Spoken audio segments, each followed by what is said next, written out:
Siang kini telah menukik pada malam hari. Para prajurit penjaga istana kepatihan kini kebingungan. Tidak seorang pun yang punya jawaban atas sebuah pertanyaan yang menggantung kali itu.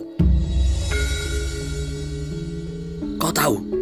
tanya seorang prajurit. Prajurit yang ditanya kini hanya menggeleng. "Aku tidak tahu." Seseorang tiba-tiba naik ke atas dingklik yang panjang dan dengan cara itu ia kemudian meminta perhatian.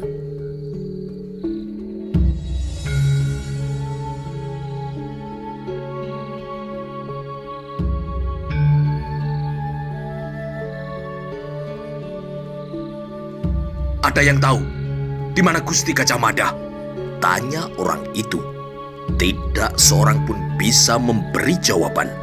Mahapatih Gajah Mada menghilang, tidak ada jejaknya, seolah malam yang datang langsung menggulung dan kemudian membenamkannya ke dalam pusat kegelapan. Hal itu menyebabkan para prajurit pengawal istana kepatihan Kadyo Gabah dan Interi atau mirip anak ayam yang kini kehilangan induk dan tidak tahu harus melakukan apa. Dibentuk atas prakarsa khusus dari Gajah Mada, prajurit pengawal istana kepatihan memiliki kesetiaan yang sangat besar kepada Gajah Mada. Kepada prajurit pengawal istana kepatihan tersebut diberikan latihan yang dirancang mirip dan tidak kalah dari bobot latihan pasukan khusus Bayangkara. Bahkan sebagian besar anggotanya berasal dari pasukan khusus Bayangkara. Saat banyak pihak menghujat Gajah Mada, pasukan pengawal istana kepatihan tetap bergeming pada kesetiaannya. Itulah sebabnya lenyapnya sang Gajah Mada telah membuat mereka kebingungan. Di mana Gajah Mada berada? Hanya orang terbatas yang tahu jawabannya. Di luar dinding kota raja, di sebuah pedukuhan yang menghadap pada bulak yang panjang, 5 orang laki-laki tengah terduduk di atas kuda masing-masing dan hening kini menyelimuti perpisahan yang akan terjadi itu. "Jaga Mojopahit dengan kehormatan kalian," ucap Gajah Mada yang duduk di atas pelana kuda yang gelisah. Kuda itu agaknya sudah tidak sabar ingin segera membelandang. Gajah Mada memandang Gajah Sagara yang selama ini dianggap bagai anaknya sendiri. Lalu pandangannya beralih ke wajah Gajah Enggon, Gagak Bongol, dan terakhir ke raut muka Tumenggung Macan Lewung. Wajah 4 orang lelaki yang melepas keberangkatan Gajah Mada itu kini terlihat sedemikian keruh. Mengombak kini dada Gajah Enggon yang tidak mungkin bisa melupakan kebersamaan perjuangan dengan Gajah Mada yang telah berjalan bertahun-tahun lamanya.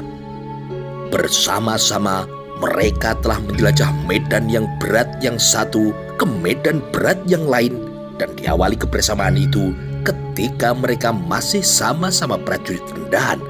Mereka bersama-sama melakukan pengawalan dan juga penyelamatan terhadap Prabu Jayanegara, termasuk merebut kembali tahta yang telah dijarah oleh para Dharma Putra Winesuka, pimpinan dari Rakuti. Perjuangan bersama itu ternyata tidak berhenti sampai di situ saja. Perjalanan berikutnya adalah perjalanan melintasi jalan yang terjal berbatu dalam rangka membawa Mojopahit meraih puncaknya. Perjalanan itu mempertemukan mereka dengan beberapa peristiwa makar. Peristiwa makar yang cukup melelahkan untuk meredamnya antara lain pemberontakan Keta di pesisir Besuki, Sadeng di selatan Jember, dan juga Bali yang berusaha membebaskan diri dari ikatan Singosari yang kemudian berlanjut hingga ke masa Mojopahit. Namun kerja besar yang sebenarnya justru dimulai sejak dibongkarnya patung Aksobia dan kemudian digantikan dengan patung raksasa Chamunda. Membangun armada laut yang kuat dan menyerbu negara-negara lain yang tidak mau menggabungkan diri dengan Mojopahit. Itulah perjuangan berat yang akhirnya bisa dilewati. Di bawah kepemimpinan Gajah Mada, hal-hal yang semula diyakini sebagai hal yang mustahil bisa dibongkar dan dijungkir balikan. Namun rupanya tidak semua berjalan seperti yang diharapkan. Pasunda yang terjadi di Bubat telah membuktikan jalan tidak selalu lurus, pendakian tidak selalu menanjak, dan akan tiba saatnya tanjakan mendadak itu kemudian berubah menjadi menukik. Peristiwa Pasunda telah menjungkal balikan Gajah Mada.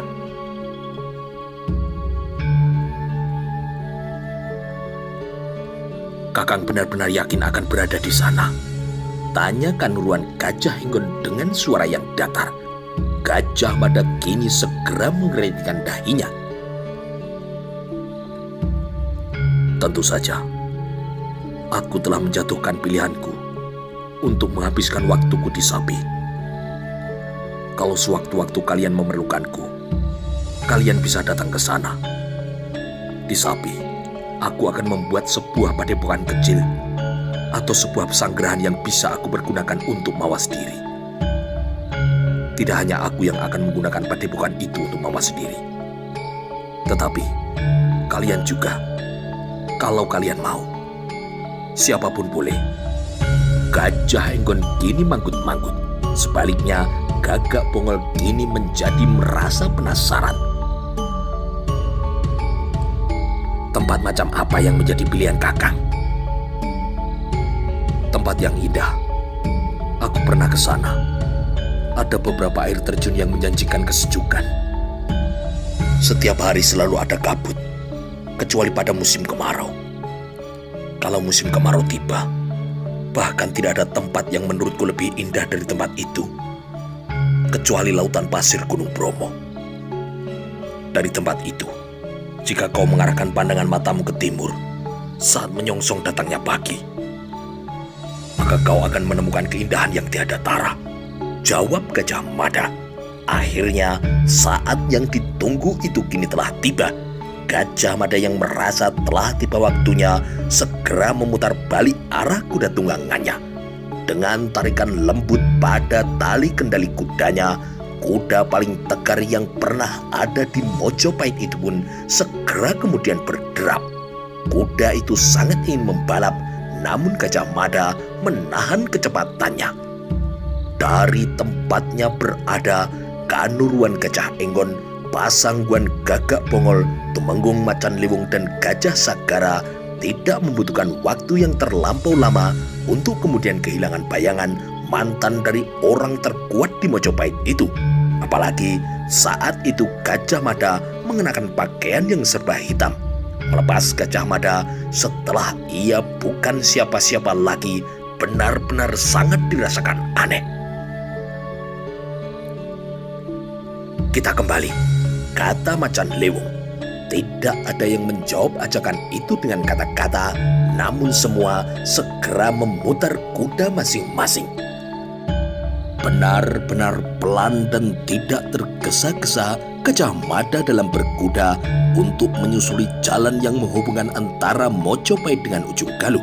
Nantinya, jika telah sampai di Mojokerto, Gajah Mada akan membelokkan kudanya ke arah kanan menuju Kenjapanan, lalu terus ke timur melewati Bangil, dan akan sampailah ia pada sebuah pedukuhan kecil yang bernama Pasuruan yang banyak menyimpan kisah. Padukuhan Pasuruan yang dihuni oleh para nelayan yang pada umumnya berasal dari Madura dan juga berbahasa Madura memang menyimpan kisah yang menggetarkan. Di Pasuruanlah benturan perang terjadi antara pasukan Mojopahit yang tengah melakukan serbuan ke Lumajang. Perang berkecamuk dengan dahsyat di Pasuruan. Dengan mati-matian, Mahapatih Nambi yang didukung oleh teman-temannya dan juga ribuan prajurit dari Madura berusaha untuk tetap bertahan. Akan tetapi, kekuatan bala tentara yang dimiliki Mojopahit memang adalah mirip banjir bandang yang tidak bisa ditahan meskipun dibendung melalui cara apapun. Akhirnya, pilihan yang tersisa adalah mundur ke Pajarakan yang terletak di dekat Pedukuhan Ganding. Perang di Pajarakan telah menjadi benar-benar perang yang mengerikan.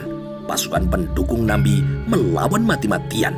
Pasukan Nambi sama sekali tidak mengenal rasa takut, meskipun yang dihadapi adalah musuh dengan kekuatan yang berlipat.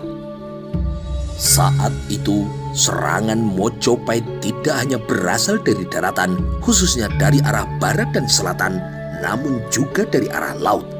Hujan anak panah yang berhamburan dan diobral sangat murah telah menyebabkan kekalahan pasukan Lumajang dan dapat dihancurkannya benteng Pacerakan. Dari Pasuruan, Gajah Mada harus masih menempuh jarak beberapa jengkal lagi menuju ke arah timur, hingga nantinya ia akan tiba di sebuah tempat yang bernama Tongas. Dari Tongas, maka akan terlihatlah ketinggian Gunung Bromo. Gunung Bromo selalu dikemuli halimun tebal sehingga sering tidak jelas kecuali pada musim kemarau. Menjelang Bromo atau lebih kurang 2 tabuh waktu yang diperlukan untuk berkuda, di sanalah letak sebuah tempat yang amat indah. Tempat itu bernama Sapi, atau orang juga menyebutnya sebagai Lumbang. Gajah Mada sendiri yang telah beberapa kali mengunjungi Sapi akhirnya merasa jatuh cinta pada tempat itu, dan ia juga sempat merasa curiga apakah Sapi Lumbang itu ada kaitannya dengan Lulumbang. Bagi Gajah Mada dan bagi siapapun, Lulumbang tentu bukan nama sembarangan, karena di sanalah seorang empu pembuat keris pernah tinggal. Empu itu mati melalui kerisnya sendiri akibat keculasan hati dari pemesannya, yaitu Ken Arok yang dianggap sebagai leluhur para raja Majapahit. Gajah Mada terus memacu kudanya pelan hingga akhirnya ia menarik tali kendali kudanya. Di tengah jalan panjang yang melintas pula, seorang lelaki tua tengah berjalan terbungkuk-bungkuk. Gajah Mada tidak bisa menghentikan rasa ingin tahunya. "Mau kemana, Ki?" Gajah Mada kini menyapa. Ditanya seperti itu, orang itu kini menjadi gugup. "Aku akan ke kota raja," jawab kakek tua itu. "Dari mana, Ki?" balas Gajah Mada. Pertanyaan yang diajukan dengan lugas itu rupanya telah menyebabkan kakek tua itu kebingungan. "Aku dari Japanan." Jawaban itu menyebabkan Gajah Mada terkejut. Japanan bukanlah jarak yang pendek untuk ditempuh dengan berjalan kaki. Namun kakek tua itu kini telah berhasil menempuhnya. "Dari Japanan, Ki." "Berapa hari waktu yang telah Ki tempuh dari Japanan kemari dengan langkah yang mirip dengan siput itu, Ki?" tanya Gajah Mada lagi. Kakek tua itu merasa pertanyaan yang telah diterimanya agak kasar, namun tersinggung yang muncul di hatinya segera dikelola dengan sangat baik. Kakek tua itu segera ingat bahwa dirinya memang sudah tua, lamban dan tertatih-tatih. Jalannya juga memang sangat mirip dengan siput. "Kalau boleh tahu, siapa namamu, Ki?" tanya Gajah Mada lagi, padahal pertanyaan yang ia lontarkan sebelumnya belum dijawab. "Namaku Hariwamsa," jawab kakek tua itu. Gajah Mada terkejut. Menurutnya, nama Hariwamsa adalah nama yang bagus dan sangat bagus malahan. Ia tidak mengira kakek tua itu memiliki nama semacam itu. Gajah Mada mengulang pertanyaan yang telah dilontarkannya. "Lalu, berapa hari waktu yang Aki butuhkan untuk menempuh perjalanan dari Japanan hingga ke tempat ini?" "Aku sudah berjalan selama 4 hari. Gajah Mada kini bertambah penasaran. Kakek tua itu menempuh perjalanan dari Japanan ke kota raja di Trowulan tentulah karena sebuah alasan yang sangat penting. "Jadi sampean berjalan terus tanpa henti, Ki?" tanya Gajah Mada lagi. "Ya, aku berjalan terus. Aku harus segera bertemu dengan anakku," jawab kakek tua itu. Berdesir tajam lubuk hati Gajah Mada ketika memperoleh jawaban itu. Berjalan terus tanpa henti tentu tidak mungkin dilakukan oleh orang-orang yang usianya muda. Bahkan para prajurit sekalipun tidak akan mampu menghadapi gemblengan semacam itu. Di pasukan Bhayangkara pernah dicoba pelatihan prajurit dengan berjalan tanpa henti. Namun kebanyakan prajurit itu sudah ambruk pada hari kedua. Namun hal itu sungguh sangat berbeda dengan para orang tua yang mampu mengabaikan godaan yang bersifat jasmaniah. Didorong oleh laku tirakat dengan niat yang kukuh, orang-orang tua sanggup berpuasa hampir sampai berhari-hari lamanya. Gajah Mada mengenal orang yang sanggup berpuasa 10 hari tanpa makan dan minum. Dua contoh yang tidak pernah dilupakannya adalah Mahapati Aryatada dan mendiang Raja Patni Biksuni Gayatri. Dua orang itu tercatat mampu berpuasa lebih dari 10 hari tanpa makan dan minum. Untuk keperluan apa Ki datang ke Mojopahit? Ingin ikut melakukan PP dan mencaci maki Gajah Mada? Tanya Gajah Mada. Pertanyaan itu terasa aneh di telinga Hariwamsa. Namun keluar juga kini balasannya. Siapa orang yang berani melakukan itu? Gajah Mada tidak bisa mencegah senyumnya. Lalu, untuk keperluan apa Aki datang ke kota raja? Tanya Gajah Mada yang kini penuh dengan rasa ingin tahu. Kakek tua itu tidak segera menjawab. Rupanya pertanyaan itu menyentuh wilayah yang telah menyebabkan ia mengalami kesulitan untuk menjawabnya. Namun ternyata dijawabnya juga pertanyaan itu. Aku akan menyusul anakku. Menurut kabar, anakku berada di kota raja. Ia harus pulang karena sebulan lagi istrinya akan melahirkan. Dalam keremangan malam, Gajah Mada memandang orang itu.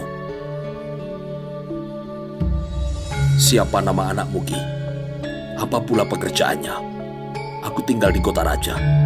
Barangkali aku mengenal anakmu. Atau apakah dia seorang prajurit? Pertanyaan itu dijawab dengan gelengan kepala. Dalam siraman cahaya ribuan kunang-kunang yang berterbangan di pesawahan, Gajah Mada melihat kakek tua itu menyimpan beban yang cukup berat. Untuk menyusul anaknya, ia harus berangkat sendiri. Mengapa kakek tua itu tidak menyuruh orang? Anakku bukan seorang prajurit. Kalau anakku seorang prajurit, maka betapa bangganya hatiku. Bahkan, anakku tidak memiliki masa depan yang cerah. Anakku terlalu mengikuti kesenangan hatinya dengan kegemarannya menggambar atau meniup seruling. Nama cucuku adalah Sanisara. Pada malam yang sama, gundah yang menyengat dirasakan pula oleh Nyai Diah Menur. Hingga tengah malam, suaminya belum juga pulang. Kemana berada Basu? Sikap Prada Basu yang aneh itu juga telah menyebabkan Kuda Swabaya bingung. Kuda Swabaya mengira romonya akan merasa bangga dengan kenaikan pangkat menjadi seorang senopati. Dukanya itu ternyata salah. Kuda Swabaya juga tidak habis mengerti mengapa romonya tidak merestui hubungannya dengan Probosciwi. Mengapa? Pertanyaan di dasar hati Kuda Swabaya itu tidak juga didapat jawabannya. Malam itu, Kuda Swabaya memilih menginap di rumah. Kuda Swabaya tidak kembali ke bangsal kesatrian. Rasa bingung yang tengah dirasakannya kini membutuhkan jawaban dengan segera. Akan tetapi, hingga tengah malam, sejak pertengkaran yang terjadi pada siang sebelumnya, romonya belum juga pulang. Di sisi yang lain, Kuda Swabaya kini mendadak sadar ibunya menyimpan sebuah rahasia sebagaimana pula dengan romonya. Kuda Swabaya tidak bisa tertidur meskipun waktu telah menukik pada pusat malam. Hening malam kini menjadi pusat perhatiannya. Dari pepohonan di sebelah rumahnya terdengar suara cengkeret yang saling sapa bersautan.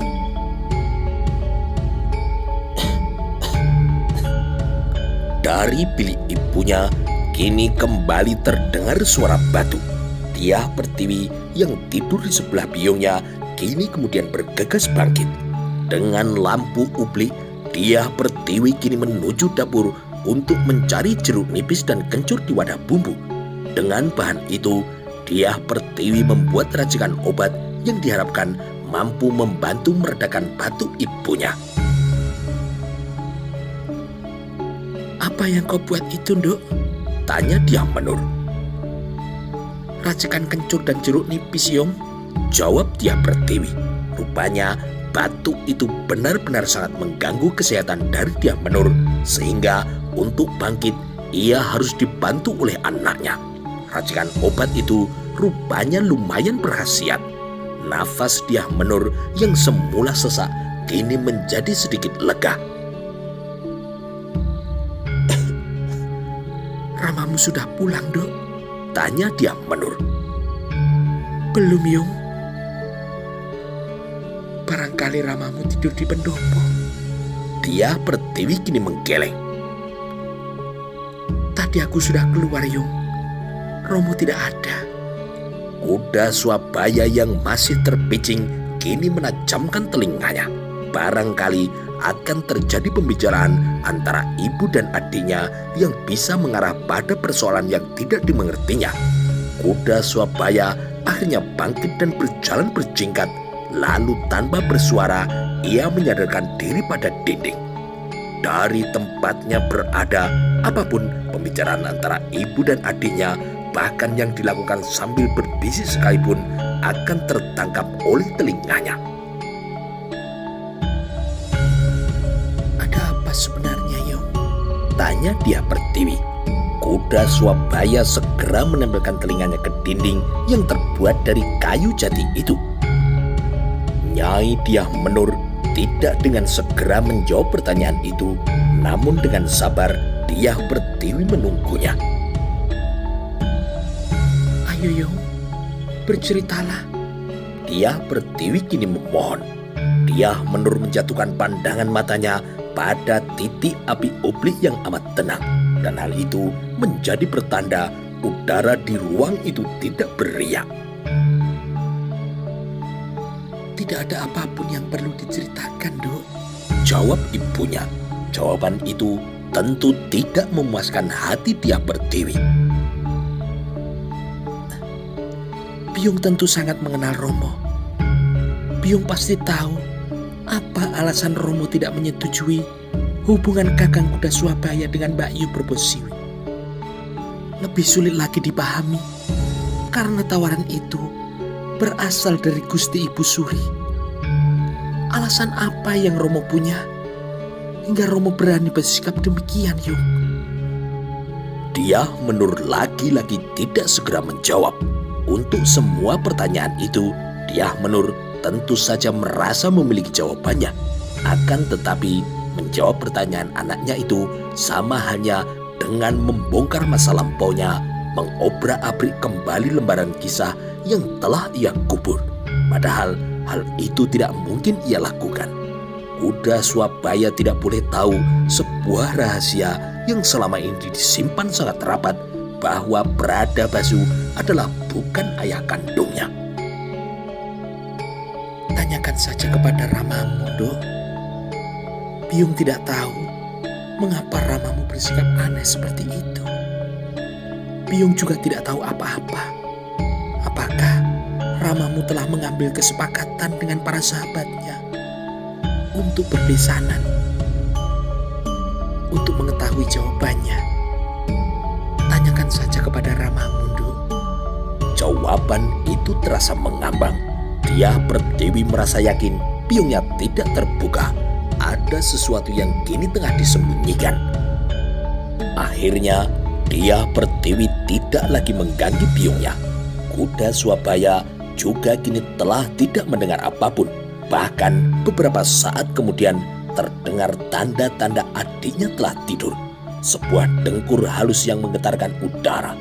Kuda Swabaya kemudian beringsut dan kembali ke pembaringannya.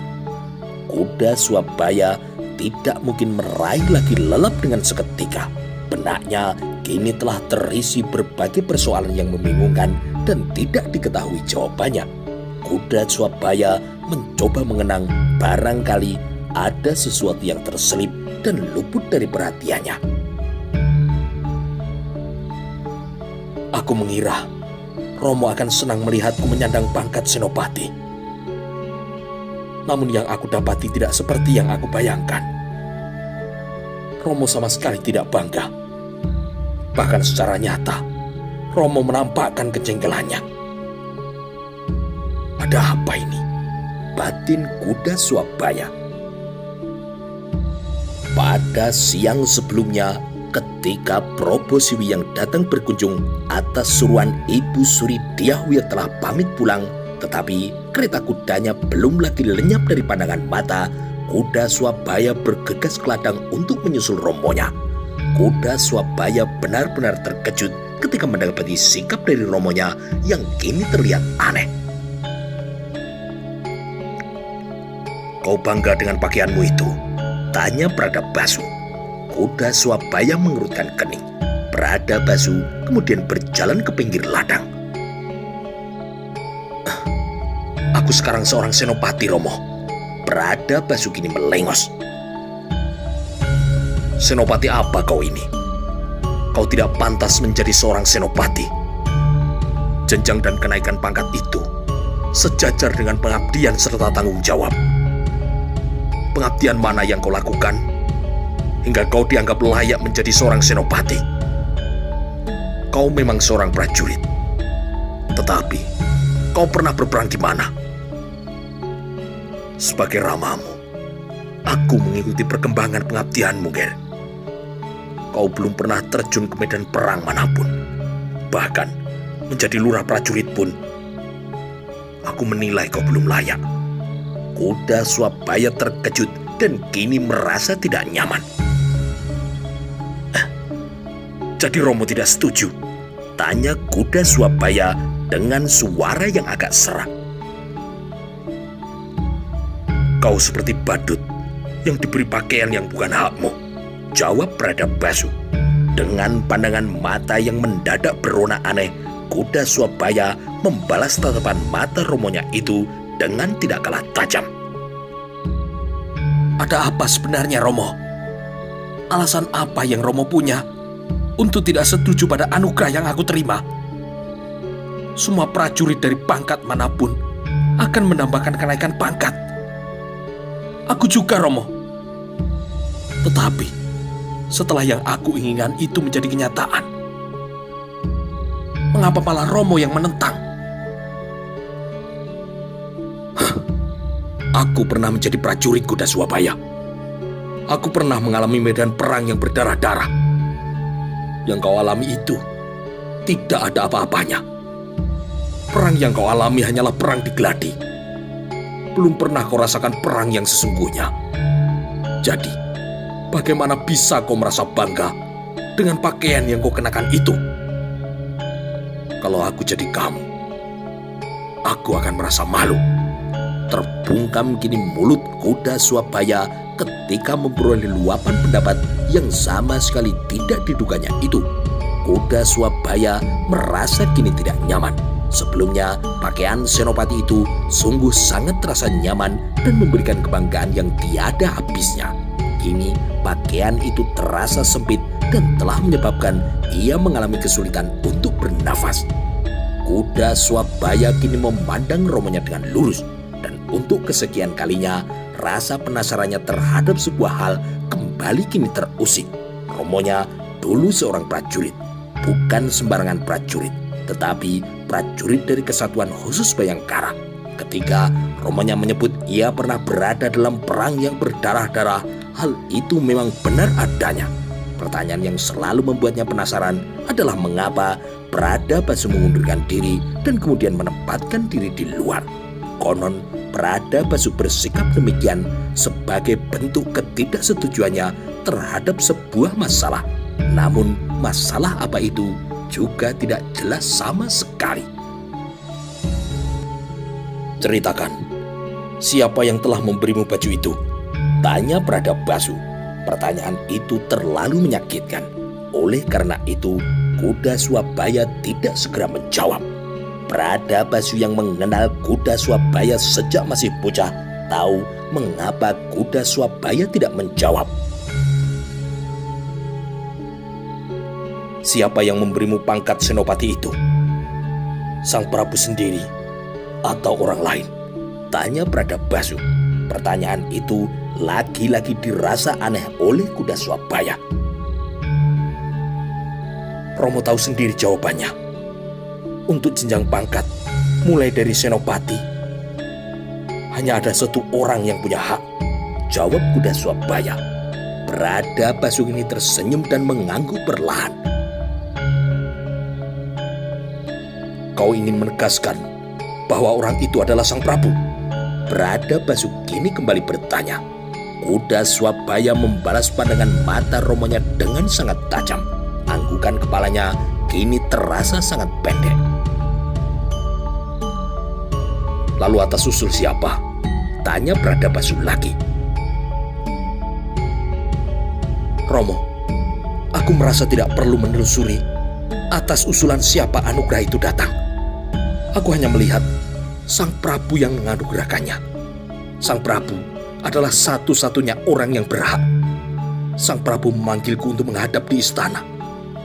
Aku menerima tugas itu tanpa ada siapapun. Sang Prabu mengatakan bahwa jenis tugas yang harus aku lakukan adalah tugas yang sangat sulit, jauh lebih sulit dari bertempur di medan perang. Jika aku berhasil melaksanakan tugasku, maka aku dianggap mampu untuk mengatasi medan yang jauh lebih sulit dari perang yang berdarah-darah dimanapun. Baik yang telah terjadi di masa silam, maupun yang akan terjadi di masa datang." Jawaban yang diberikan senopati kuda Swabaya itu telah memberikan desir yang tajam yang kini menggerataki punggung Bradabasu. Penyebutan medan yang berdarah-darah yang terjadi di masa lalu itu jelas adalah sebuah sindiran yang telah ditujukan kepadanya. Namun hingga saat itu, Bradabasu masih mampu untuk menelan uraian anaknya dengan kepala yang dingin. Di sudut hatinya, Bradabasu bahkan merasa senang karena kuda Swabaya mampu memberikan cara pandang dan alasan yang menohok. "Tugas yang dimaksud Sang Prabu adalah membacakan keputusan pemecatan Patih Gajah Mada itu?" tanya Bradabasu. "Benar, Romo," jawab kuda Swabaya dengan tegas. Kenangan siang sebelumnya itu terus saja mengusik dan mengobrak-abrik benak kuda Swabaya dengan berbagai rasa ingin tahu yang tidak kunjung terjawab. Satu demi satu dipilah. Semua keterangan yang telah direkam dalam benak kini dihubung-hubungkan dan dicari benang merahnya. Romo curiga seseorang mengusulkan kepada Sri Baginda. Andai hal itu benar, agaknya Romo tidak berkenan. Tetapi, siapa yang dimaksud? Kuda Swabaya kini terus bertanya kepada dirinya sendiri. Akan tetapi, satu hal diyakini oleh kuda Swabaya. Romonya bukannya tidak ingin ia berhasil. Hanya saja Romonya hanya ingin ia memperoleh anugerah kenaikan pangkat itu sejajar dengan pengabdian yang diberikannya, sejajar dengan beberapa bekas luka yang telah diperoleh dari medan pertempuran. Satu hal lagi yang Romonya benar, pertempuran yang dialaminya secara nyata belum ada, hanya sebuah geladi. Tugasnya hanya melayani paman raja yang juga bukan jenis pengabdian yang layak diganjar dengan anugerah kenaikan pangkat yang sedemikian tinggi. Namun kuda Swabaya benar-benar curiga. Ada sesuatu di masa silam yang menjadi latar dari sikap Romonya, bahkan juga sikap dari biyongnya. Aku tidak tahu harus memulai dari mana untuk melacak teka-teki yang aneh ini. ucap kuda Swabaya dalam hatinya.